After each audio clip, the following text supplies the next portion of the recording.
உங்கள் எல்லாருக்கும் தெரியணுங்கிறதுக்காக தான் நான் இதை சொல்கிறேன். எனக்கு மறு ஜென்மம் கொடுத்தது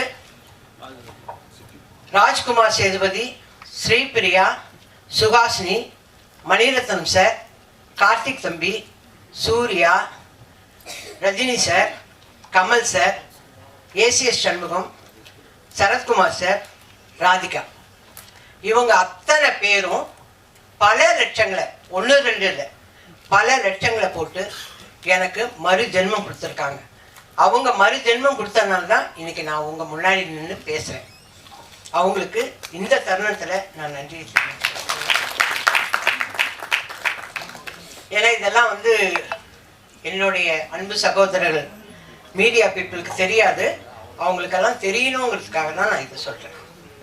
அதே மாதிரி இப்போ கான்சிட்டி 25வது நாள் நான் நடிக்க வந்த காலத்தில் 25 வாரம், 50 வாரம், 260 நாள், 365 நாள் இப்படி படங்கள்லாம் போச்சு. அப்போ தான் எங்களை கூப்பிட்டு ஷீல்டெல்லாம் கொடுப்பாங்க. அது இருக்கு நிறைய. இப்போ 25வது நாள். இந்த 25வது நாள் வர்றதுக்கு காரணமே நீங்க எல்லாரும் தான். உங்க எல்லாருக்கும் தான் நான் நன்றி சொல்லணும். நானே நிறைய யூடியூப் எல்லாம் பார்க்க மாட்டேன்.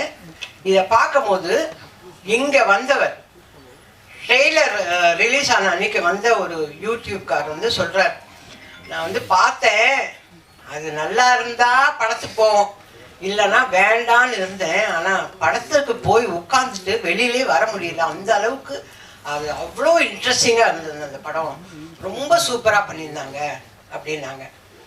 நிறைய பேர் சின்ன சின்ன ஆடியன்ஸ் எல்லாம் கேட்குறாங்க. இவங்க எல்லாருமே ஐயோ ரொம்ப நல்லா இருக்குங்க, ரொம்ப நல்லா இருக்குங்கன்னாங்க. நிறைய வருஷத்துக்கு அப்புறம், நிறைய வருஷம், அதாவது அருணாச்சலம் இதெல்லாம் முடிஞ்சதுக்கு அப்புறம் வடிவக்கரசியம்மா இதில் நல்லா பண்ணியிருக்காங்கன்னாங்க. ஐயோ நான் திருப்பி படிக்கிறேன். இதை மரணப்புல போய் எழுதிச்சு அந்த புள்ள அப்படின்னு சொல்லிட்டு திருப்பி படிக்கிறேன். அந்த மாதிரி அவ்வளோ சந்தோஷமா இருந்தது. சரிங்க, ஒருத்தர் நல்லா நடிச்சாங்க. இதை கேட்டுடுறேன், கோச்சுக்காதீங்க யாரும். நீங்க எல்லாரும் யூடியூப்ல வடிவக்கரசி, யோகி பாபு நல்லா நடிச்சாங்க, இவங்க நடிச்சாங்க, அவங்க நடிச்சாங்க எல்லாம் சொல்றீங்க. ஓகே, இவங்களுக்கு வேலை கொடுங்கன்னு ஏன் எழுத மாட்டேன்றீங்க, சொல்ல மாட்டேன்றீங்க? அந்த காலத்துலயாவது தினசரியில ஒரு வழி எழுதுவாங்க, இவர்களுக்கு நல்ல எதிர்காலம் இருக்கிறது அப்படின்னாவே ப்ரொடியூசரோ டைரக்டரோ அதை படிச்சா ஆஹா அப்ப வடிவக்கரசின்னு ஒரு நடிகை வந்திருக்கு, அதுக்கு வேலை கொடுக்கலான்னு வாங்க. ஆனா நீங்க எல்லாம் அந்த ஒரு வார்த்தையை சொல்லுங்களேன் தயவு செஞ்சு. நீங்க சொல்றீங்க